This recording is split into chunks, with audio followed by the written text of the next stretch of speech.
Donald, greetings everyone. I'm Limar Matera. The project that assigned in our group is student registration and calculation fee. In design po, naglagay po kami ng J-label at text field sa student name na may first name, middle name, and last name. Ganun din po sa age, naglagay din po kami ng J-label at text field para sa age po ng user.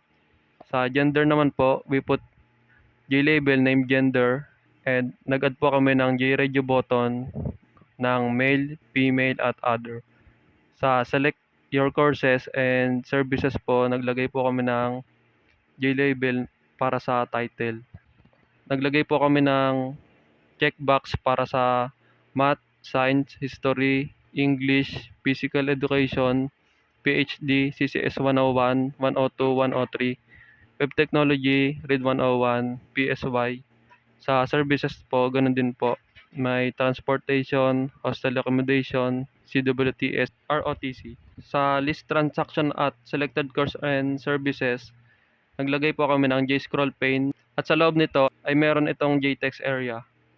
Nag-add po kami ng submit button, clear button, at calculate fee. Dongal, greetings everyone. I am Shantian Maritana, and so I will explain the class declaration and the serial version of UIT of this part of the code. So its imports and extended its JFrame. This code imports necessary classes from the Java Swing package, and the main class extends JFrame, which is the main window of the Swing application. Several instances variables are declared, including content pane, txt student's name, txt age, RGBTN male, RGBTN female, RGBTN other. TXT selected and TXT transactions, they are the components that we'll use in the GUI. The main method of this code is the entry point of the application. It schedules a task for the event dispatching, thread using event queue invoke later.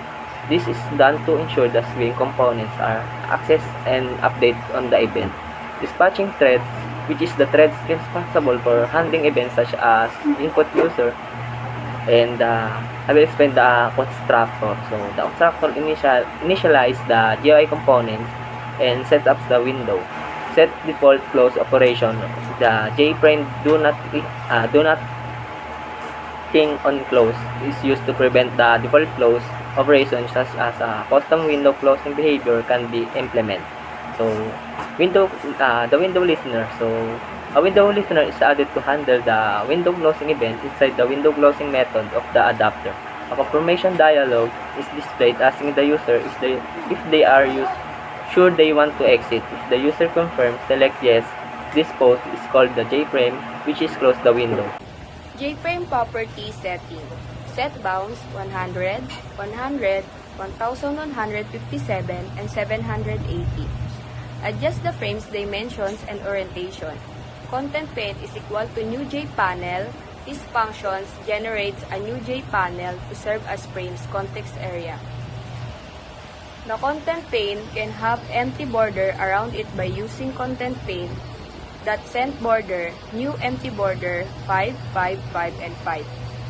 Send content pane modifies the frame's context pane. Content pane set layout null. This command and sets content pane's layout manager null layout. Set location relative to null.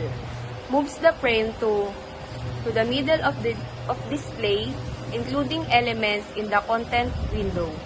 Adds JPanel name to the content pane after creating with the specified background color and boundaries.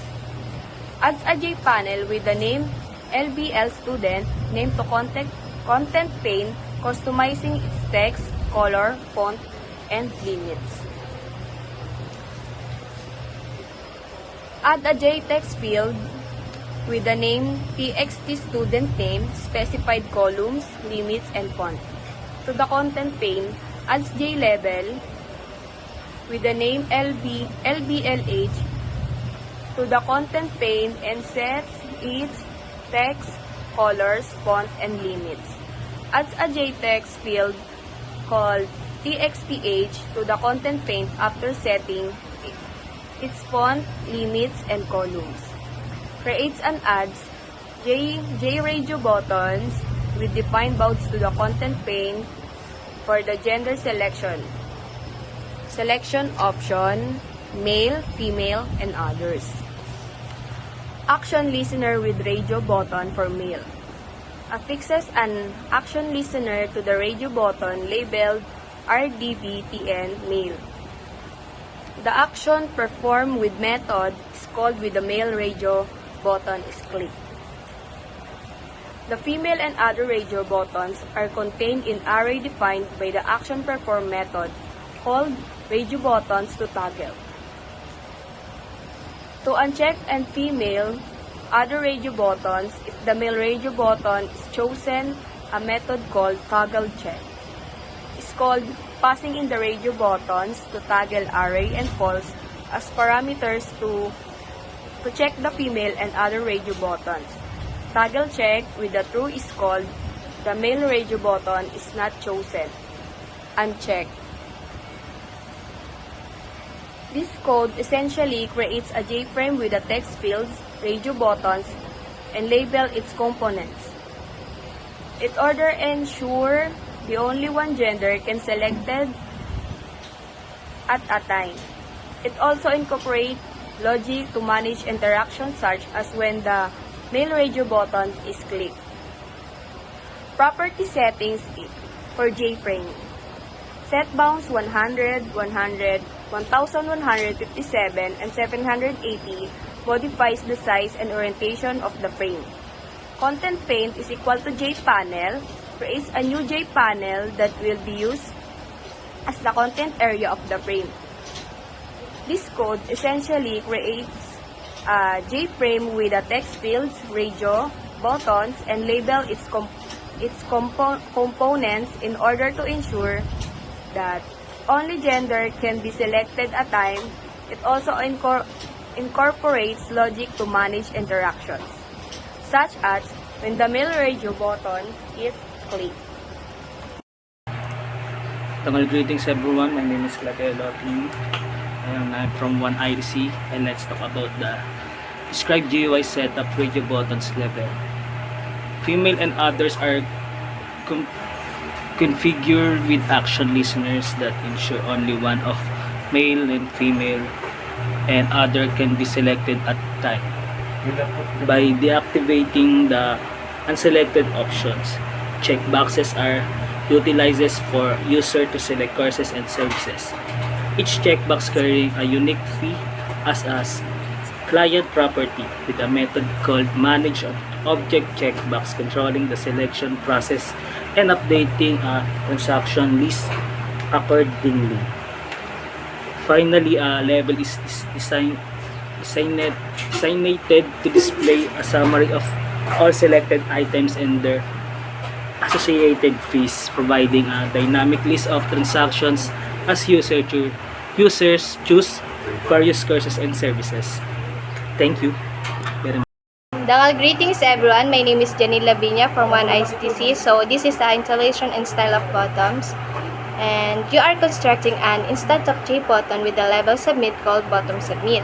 So the bottom text color is changed to white new color with the set foreground method.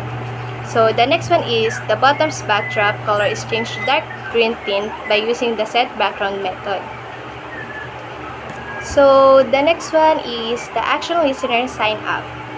The action listener function adds an action listener to the bottom submit button. And action perform method, which is defined inside the action listener, includes the logic that will be carried out when the button is clicked. So the next one is the from instruction of data.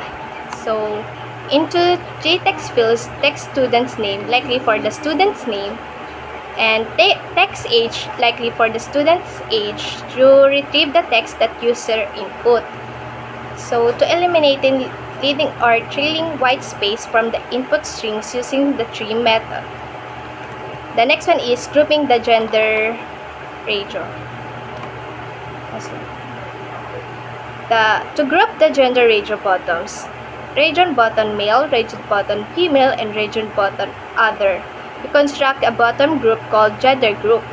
So that essentially enforces a single choice for the user's gender by guaranteeing that only one region button can be selected at the time. So the next one is validation forms. To make sure the user has filled out the input data is genuine, you do validation checks. The student's name and age are checked to make sure they are not empty. The user has chosen a gender choice at the age of is confirmed to be a positive figure, and the name is verified to contain just letters.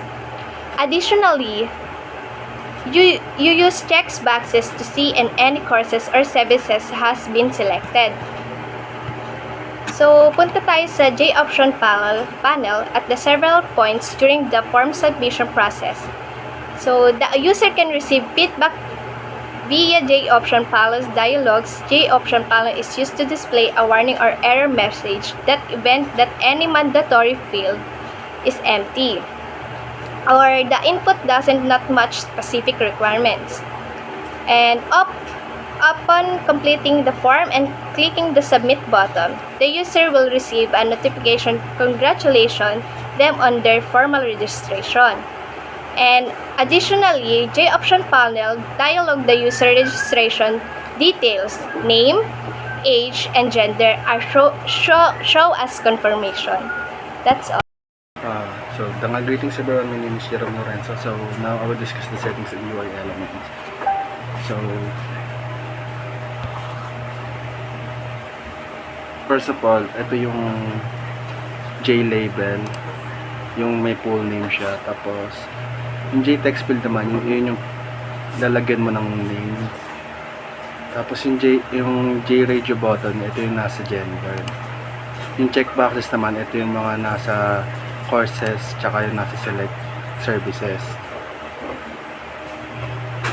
Yung J-radio button, tsaka checkboxes, nilagyan namin siya ng actual listener para magdi-display siya ng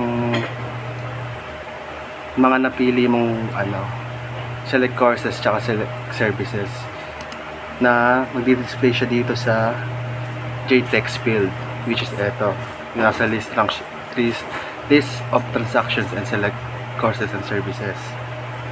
Defining the level and text area. Yung J-level and text area, nagde-define siya yung mga na-list mo ng courses. Like, pag eto, nilagyan mo na siya. Lalabas na siya dyan.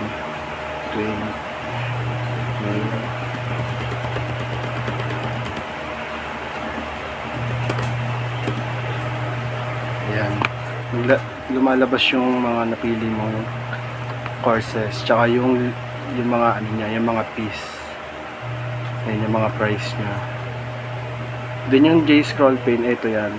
Yung nag-i-scroll para makita mo pa yung mga nasa baba. Ayan, kagaya nito. Scroll pane. Tapos, pagka niran mo siya,